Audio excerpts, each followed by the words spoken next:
তিন দিনের সফরে উত্তরবঙ্গ আসছেন কেন্দ্রীয় স্বরাষ্ট্রমন্ত্রী অমিত শাহ। বৃহস্পতিবার সন্ধ্যাবেলায় উত্তরবঙ্গে আসছেন। শুক্র শনি একাধিক গুরুত্বপূর্ণ বৈঠক সেরে বাগডোগরা থেকেই দিল্লির পথে রওনা দেবেন। ফের 3 দিনের সফরে রাজ্যে আসছেন কেন্দ্রীয় স্বরাষ্ট্রমন্ত্রী অমিত শাহ। 3 দিনই থাকবেন উত্তরবঙ্গে। উপস্থিত থাকবেন সীমান্ত সুরক্ষা সংক্রান্ত একাধিক গুরুত্বপূর্ণ বৈঠকে।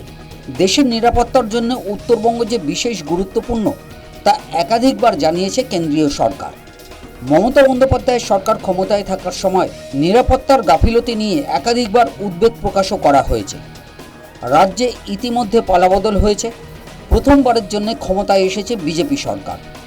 এর ফলে নিরাপত্তা সংক্রান্ত বিষয়ে কেন্দ্রীয় সরকারের সঙ্গে সংঘাতও অন্তর্হিত হয়েছে। এই পরিস্থিতিতে চিকেন স্নেক সহ উত্তরবঙ্গে বিস্তীর্ণ আন্তর্জাতিক সীমান্তের নিরাপত্তা আঁটোসাঁটো করতে চাইছে স্বরাষ্ট্র মন্ত্রক। বৃহস্পতিবার সন্ধে 7:35 নাগাদ বাগডোগরা বিমানবন্দরে অবতরণ করবেন কেন্দ্রীয় স্বরাষ্ট্রমন্ত্রী। শুক্রবার তার একাধিক গুরুত্বপূর্ণ বৈঠকে উপস্থিত থাকার কথা রয়েছে।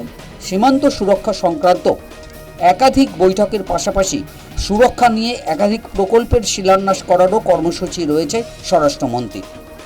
কাওয়াখালী মাঠে ন্যায়সংহিতা সংক্রান্ত একটি প্রদর্শনীর উদ্বোধন করবেন। একটি জনসভাও করার কথা রয়েছে তার।